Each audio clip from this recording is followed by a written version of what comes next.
저희가 계속해서 예레미야서를 보고 있습니다. 예레미야서 2장 1절에서부터 13절까지는 지난 수요일 날 말씀을 나눴습니다. 동영상을 참조해 주시기 바랍니다.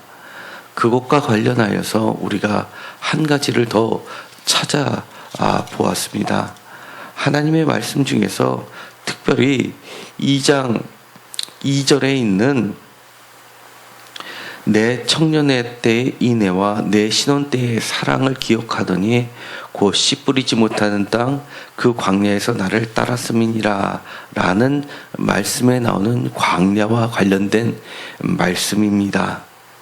이 광야와 관련된 말씀은 특별히 요한계시록기까지 계속해서 이어지는 매우 중요하고도 핵심되는 말씀입니다. 오늘 읽었던 말씀 요한계시록 12장 1절에서부터 6절까지에는 매우 독특한 말씀이 들어가 있습니다. 12장 1절에 보면 한 여인이 나오는데 그 여인의 이 모습은 해를 옷을 입은 한 여자, 그러니까 이 여자가 해로 된 옷을 둘러 입고 있고 그 발 안에는 달이 있고 마치 달을 발에 신처럼 신고 있고 그 머리에는 12별의 관을 썼더라라고 되어 있어서 머리에 쓴 모자나 관 같은 것은 12별, 그러니까 12궁을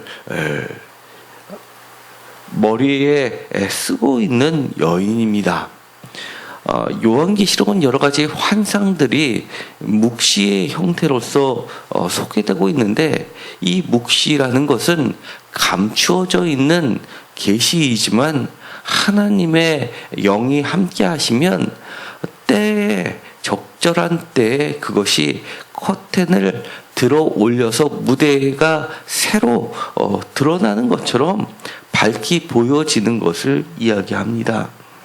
이 한 여자는 매우 독특한 모습을 갖고 있는데 장소는 바로 하늘에서 벌어지고 있는 일입니다. 그런데 이 여인이 아이를 베고 해산하게 됩니다. 아파서 애를 쓰며 부르짖는 것을 2절에 소개하고 있는 것을 보아서 곧 아기가 나올 것을 우리는 예상할 수 있습니다. 그런데 3절에 보면 장소는 같은 하늘인데 또 다른 이적이 보이는데 이 이적은 1번하고 각주로 밑에 보면 표적이라고 되어 있습니다. 마치 신호등의 사인처럼 어떠한 것을 지시하고 있다는 건데 한 큰 붉은 용을 소개하고 있습니다. 이 한 큰 붉은 용은 머리가 7이요 뿔이 10이라라고 되어 있어서 이 붉은 용도 매우 괴상방칙한 모습을 하고 있습니다. 머리가 7개나 달려 있고 또 뿔은 그 머리 수보다도 더 많은 10개를 가지고 있는 큰 붉은 용입니다. 그런데 이 붉은 용은 단순히 용의 모습 더하기 4절에 있는 것처럼 꼬리가 마치 정갈처럼 매우 날카로워서 하늘의 별 3분의 1을 끌어다가 땅에 던지게 되는 그런 무시무시한 용입니다. 그런데 하늘의 별 3분의 1을 끌어다가 땅에 던지는 이유가 용이 해산하려는 여자 앞에서 그가 해산하면 그 아이를 삼키고자 하더니라고 해서 이 큰 붉은 용이 노리고 있는 것이 여인이라기보다는 바로 그 여인이 낳을 아기라는 것을 알 수 있습니다. 그 아기에 대한 정체는 5절에 나와 있습니다.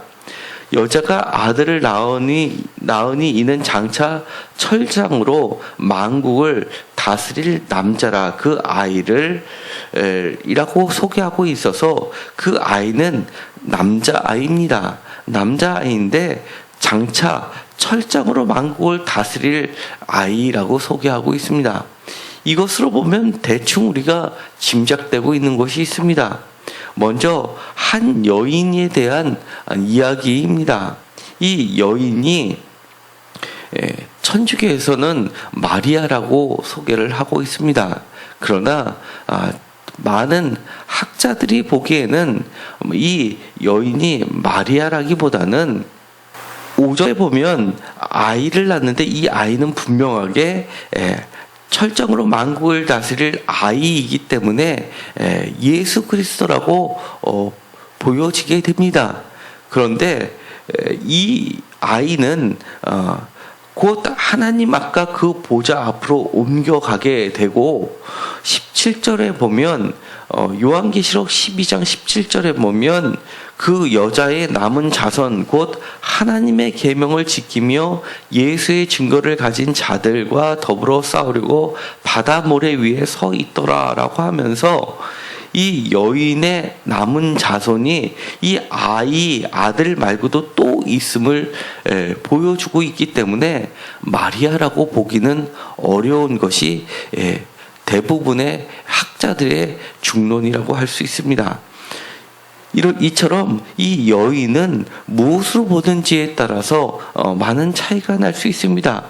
또 다른 마리아 말고 또 다른 여인으로 볼 경우에는 창세기에 있는 이 하와 모든 여인을 대표할 뿐만 아니라 모든 인류의 어머니로 보고 있는 여인으로 보고자 하는 학자들이 한 부류이고, 또 다른 부류는 이 하와라기보다는 이스라엘을 상징하고 있다고 보고 있습니다. 그래서 앞에 12장 1절부터 6절까지 나오는 이 여인은 하나님의 약속, 그러니까 메시아, 장차 철정으로 만국을 다스릴 메시아를 고대하면서 기다려왔던 구약의 이스라엘 백성들을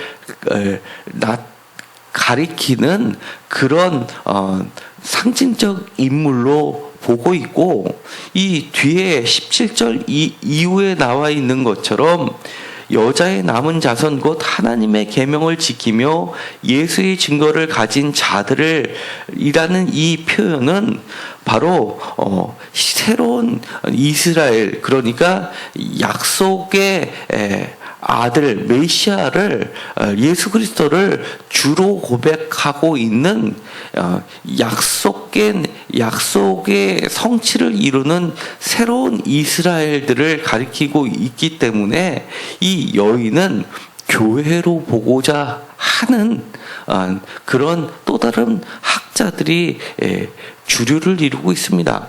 이 세 가지 이론 중에서 하나는 마리아, 또 하나는 하와, 또 하나는 이처럼 옛 이스라엘과 새로운 이스라엘을 나타내고 있는 교회로 보고자 하는 이 세 번째 견해가 지금으로서는 가장 중론을 이루고 있는 견해입니다. 그러나 이 셋 모두 완전하게 이것이 정답이다라고 해석할 수 없는 난제를 물론 가지고 있지만 저는 세 번째 것을 지지하고 있습니다.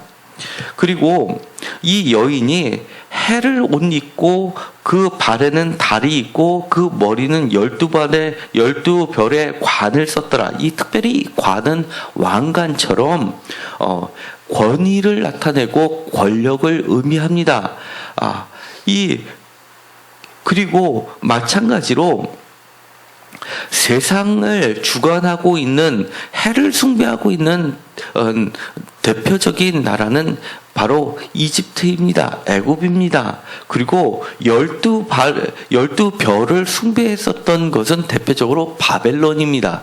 그러니까 이스라엘을 가운데 두고 가장 왼쪽에서 셌던 문명을 좌지우지했던 부류가 이 이집트 문명이고, 또 이스라엘 동편에서, 그리고 동편과 북쪽에서 전체적으로 또 하나의 새로운 문명을 태동하고 또 실질적으로는 남유다를 멸망시키고 북이스라엘을 멸망했던 전체의 부류, 그러니까 메소포타미아 지역부터 페르시아까지 이르는 그런 메소포타미아부터 시작하는 바산 문명까지 이르는 그런 왕조들이 모두 별을 숭배했기 때문에 이처럼 그 모든 것들을 지배하는 그것이 신이 아니라 우상으로서, 피조물로서, 그리고 하나의 장식품으로서 취급해 버리는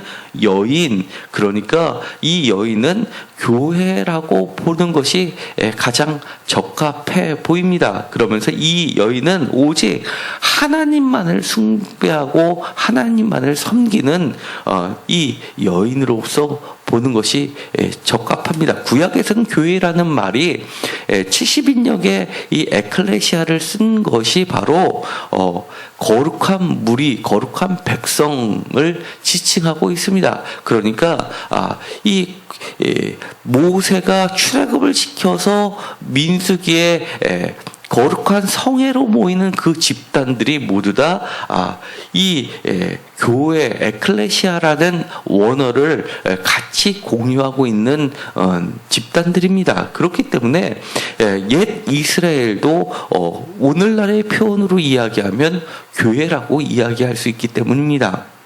또한 한 여인이 아기를 뵀는데 이 아기가 나중에 하나님 아까 그 보좌 앞으로 올려가게 됨으로써 이 세 번째 것을 지지하는 또 다른 이유가 예레미야서 3장 14절에 보면 여호와께서 하시는 말씀이 나옵니다. 이스라엘 백성들, 특별히 북이스라엘과 남유다 모두를 가리켜서 여호와의 말씀이니라 배역한 자식들아 돌아오라 나는 너희의 남편이라 라는, 하나님 자신이 나는 너희 남편이라 할 때 이 너희는 예레미야서 3장 11절에 여호와께서 내게 이르시되 배역한 이스라엘은 반역한 유다보다 자신이 더 의로움이 나타났나니 라고 하면서 12절에 배역한 이스라엘아 돌아오라 라고 이야기하면서 뿐만 아니라 14절에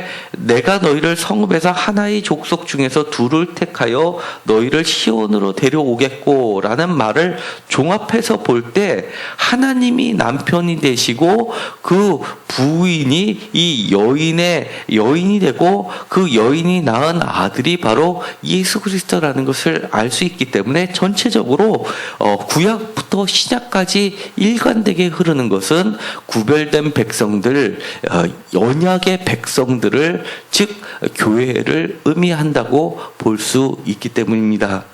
그런데 오늘 말씀해 보면 이 여인의 대적자, 교회의 대적자로 등장하는 인물, 한 큰 붉은 용이 나오게 되는데 이 붉은 용도 머리가 7이고 뿔이 10이라고 돼 있어서 머리가 7이라고 하는 것은 이 요한계시록을 해석할 때 전체적으로 로마 세력을 보고 있습니다. 그리고 뿔이 10이라고 하는 것은 바로 로마 제국의 10명의 왕을 보통은 지칭한다고 보고 있습니다. 특별히 로마는 7개의 연합 도시들이 주로 형성이 되어서 그들이 연합 원로들을 형성했던 국가였기 때문에 머리가 7이요 뿔이 10인 한 큰 붉은 용은 로마로 보고 있고, 이때 요한계시록이 기록이 될 때 최대의 박해자 무리는 바로 로마의 정치 권력들이라고 할 수 있기 때문에 로마로 보았습니다. 그런데 이 한 큰 붉은 용이라는 것은 욥기에도 나오는 베헤못 또는 용, 악어 같은 악의 세력으로 본질로 보고 있는데, 이것을 9절에 보면, 요한계시록 12장 9절에 보면 큰 용, 옛뱀, 곧 마귀, 사탄, 온 천하를 꿰는 자라고 지칭하고 있습니다. 이것도 첫 번째 이 여인을 하와라고 해석했던 창세기를 근거로 두고 있는 학자들이 지지하는 건데, 거기에 보면 옛뱀이 이 하와를 깨는 사탄으로 보고 있기 때문에 이 한 큰 붉은 용은 창세기부터 나오는 그런 사탄을, 악의 본질을 이야기한다고 했습니다. 그런데 이 큰 붉은 용이 머리가 7, 뿔이 10인 것은 이처럼 매우 힘이 센 세력을 의미합니다. 그래서 7 왕관, 그리고 꼬리에도 힘이 있어서 하늘의 별 3분의 1을 끌어다가 땅에다 던질 정도로 그렇게 무시무시한 힘을 자랑하고 있습니다. 오늘 요한계시록 12장과 예레미야서 2장을 같이 읽으면서 가장 중심으로 보고 제가 말씀을 전하는 핵심 단어는 6절에 나오는 바로 광야입니다. 이 여인이 아이를 낳으면 이 용에 의해서 바로 해를 입을 것을 하나님께서 막으시기 위해서 이 아이를 하나님 앞과 그 보호자 앞으로 올려가면서 보호를 시킵니다.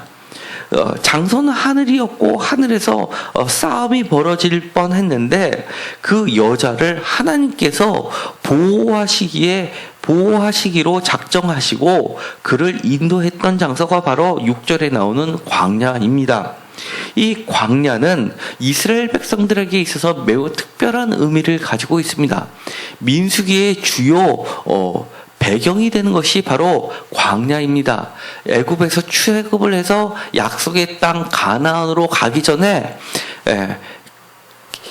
끊임없이 걸어야만 됐었던 장소가 바로 광야였습니다. 그런데 또 이 광야가 나오는 것이 예수님께서 공생애를 시작하시기 전에 바로 제일 첫 출발지로 삼았던 것이 바로 광야였습니다. 광야에서 시험을 이기시는 예수 그리스도를 우리는 알고 있습니다. 이처럼 광야는 어렵지만 매우 특별한 하나님의 보호하심이 있는 장소입니다. 또한 엘리야가 바알 선지자들과 싸워서 이세벨의 위협을 피해서 도망간 것이 광야였고, 그곳에서 하나님께서 까마귀로서 먹여주셨던 곳도 바로 광야였습니다. 이처럼 광야는 악의 세력을 피해서 하나님께서 돌보시는 특별한 장소입니다. 그런데 오늘 읽었던 말씀 예레미야서 2장에 보면 이렇게 되어 있습니다. 광야를 소개할 때 31절에 이스라엘에게 광야가 되었느니라 라고 하면서 광야를 소개하고 있고, 또한 2장 6절에도 광야를 이야기하는데, 그들이 우리를 애굽 땅에서 인도하여 내시고 광야 곧 사막과 구덩이 땅, 건조하고 사망의 그늘진 땅, 사람이 그곳으로 다니지 아니하고 그곳에 사람이 거주하지 아니하는 땅으로 소개하고 있습니다. 그러니까 이 광야는 사람이 살 수 없는 땅입니다. 그렇기 때문에 광야로 가면 광야에서는 죽게 될 수밖에 없는 곳이기 때문에 그 사람을 죽이기 위해서 굳이 쫓아가는 자들도 죽을 수밖에 없는 땅이기 때문에 광야로 갔다면 죽게 내버려 두고 자신들은 생명을 보존할 수 있게 하는 곳이 바로 광야이기도 했던 겁니다. 그런데 이 광야를 우리는 민수기에 보면 끊임없이 이스라엘 백성들이 하나님을 원망하고 시험했던 장소가 광야였습니다. 그런데 이 예레미야서 2장 6절에 나오는 이 광야를 다시 2장 2절에 보면 특별한 광야로 기억하고 계시다는 겁니다. 이 아무것도 없는 땅, 죽음의 땅인데도 불구하고 하나님이 기억하시는 이 광야는 그 광야에서 하나님을 따랐던 곳이었다는 겁니다. 그렇기 때문에 단순히 하나님을 힘들어도 따랐던 곳이었기 때문에 바로 내 청년 때의 인애와 내 신혼 때의 사랑을 기억하는 특별한 애정이 묻어있는 장소였습니다. 그렇기 때문에 이스라엘 백성은 3절에 보면 여호와를 위한 성물 곧 그의 소산주 첫 열매라고 이야기하는 겁니다.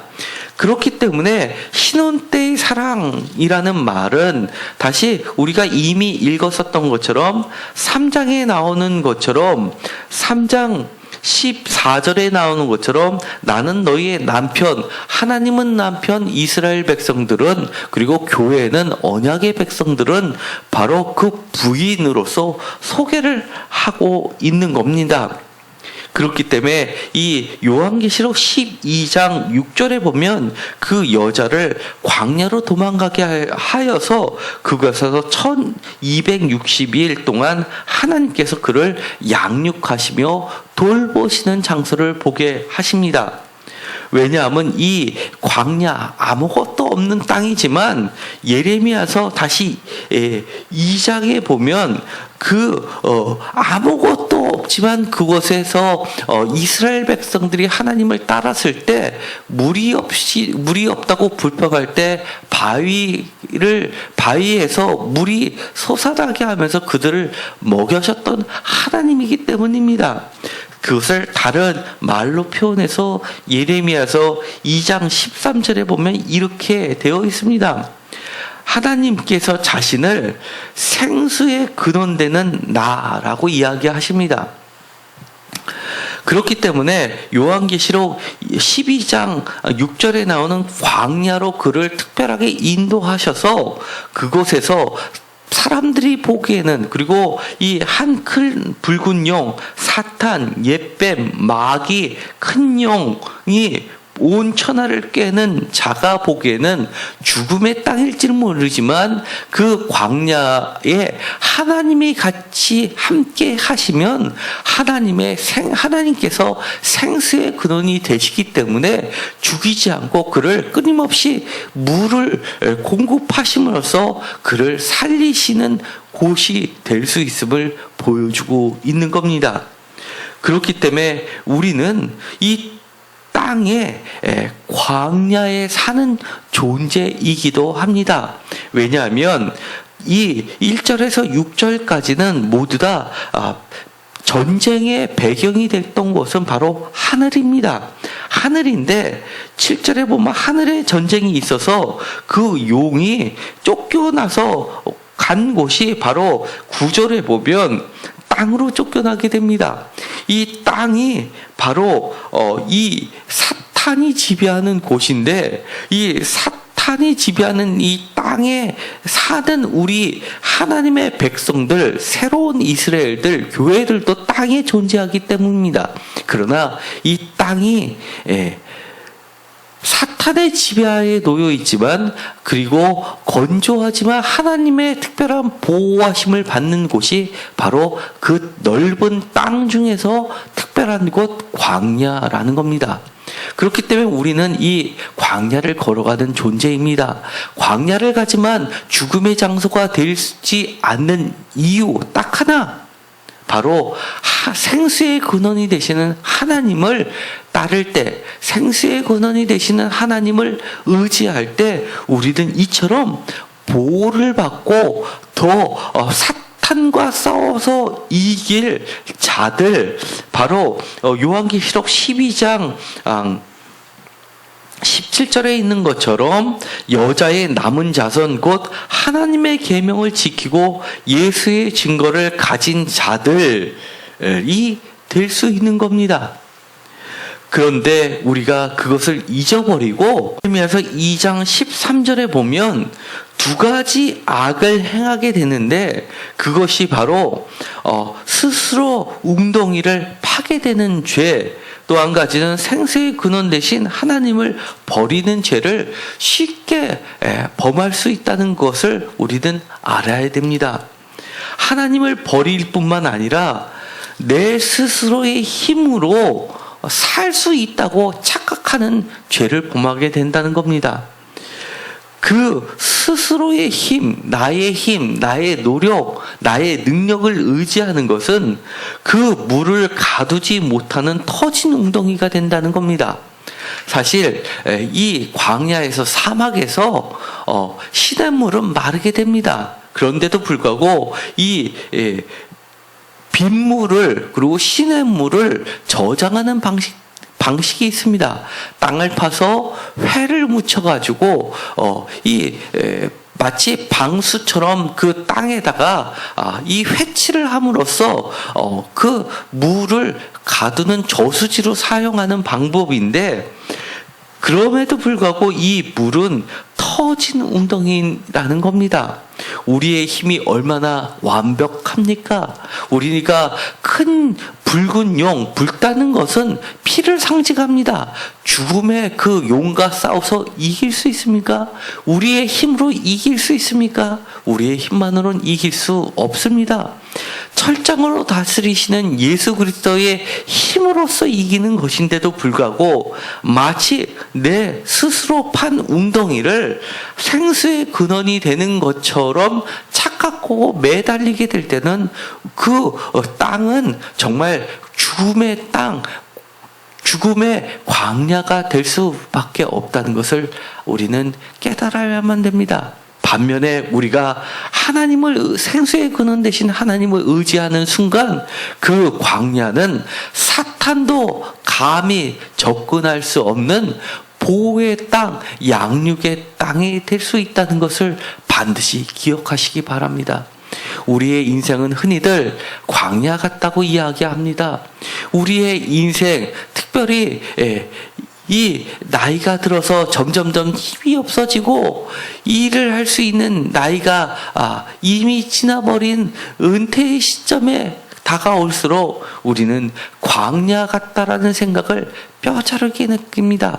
그때일수록 우리는 우리의 스스로 판 웅덩이를 의지하지 말고 생수의 근원이 되시는 하나님을 의지하면서 사는 존재들이 되기 바랍니다. 그렇게 될 때 우리는 요한계시록에서 이야기하는 것처럼 바로 이 여인의 남은 후손들이 되는 겁니다. 이 후손들의 특징, 하나님의 언약의 백성의 특징, 바로 하나님의 계명을 지키며 예수의 증거를 가진 자들입니다. 예수의 증거를 가진 자들이라는 것은 무엇입니까? 이 하나님의 계명, 예수 그리스도를 증거하다, 예수님의 말씀을 의지하다가 예수의 증거, 십자가의 증거, 죽다 살아나는 그 증거, 바로 고통, 고난을 몸에 짊어지고 가는 자들이라는 겁니다. 우리가 비록 손해가 조금 보더라도 우리가 세상에서 비록 미움을 받고 세상에서 마치 패배한 자처럼 보일지는 모르지만 그것이 하나님의 계명과 예수 그리스도의 말씀대로 살려고 애쓰면서 갖게 되는 증거라는 겁니다. 그럴 때 우리는 바로 광야로 들어왔을 때 12장 6절에 있는 것처럼 1261일 동안만 있게 됩니다. 이 1260일은 30일을 한 달로 보면 42주가 됩니다. 이 42주라는 것은 요한계시록에서는 중요하고 다니엘서에서도 나오는 겁니다. 한때, 두때, 그리고 반, 그러니까 한 3년 반의 기간이 되는 겁니다. 이 3년 반의 기간, 42주, 1261이라는 것은 바로 이 예레미야에서 나오는 것은 그것처럼 71에 거기에 그것에 확장된 70년의 그 고통의 기간을 반으로 줄인 기간이 되는 겁니다. 하나님께서 은혜를 주셔서 그 고통의 기간을 절반으로 깎아주시면서 우리가 70주까지 가면 모두 다 쓰러지고 멸망할 수밖에 없는데 그 반으로 줄이면서 최후 승리를 얻을 수 있게끔 해주시는 기간이 1260일이라는 겁니다. 그렇기 때문에 우리가 하나님을 의지할 때, 생수의 근원이신 하나님을 의지할 때, 비록 광야에 있지만 그 고난의 길이 영원히 지속되지 않고 우리가 반드시 승리할 수 있는 날로서 줄어들 수 있는 특별한 보호의 기간으로 바뀐다는 것을 우리는 믿고 의지하게 될 줄 믿습니다. 기도하고 마치기로 하겠습니다. 하나님 감사합니다. 오늘의 말씀을 통해서 비록 우리의 인생이 광야 같다 할지라도 생수의 근원이신 하나님만을 쫓아가는, 그리고 예수 그리스도의 증거를 몸에 지니고 사는 존재들이 되게 하여 주옵소서. 우리의 인생의 말년이 될수록 우리의 힘을 의지하지 않게 하시고 하나님의 말씀을 지키면서 사는 존재들이 되게 하여 주옵소서. 그렇게 함으로써 마지막 때 옛뱀, 큰 용, 사탄과 싸워서 이기는 언약의 백성들, 교회, 하나님의 새 이스라엘이 모두 되게 하여 주옵소서. 예수 그리스도의 이름으로 기도드렸습니다. 아멘.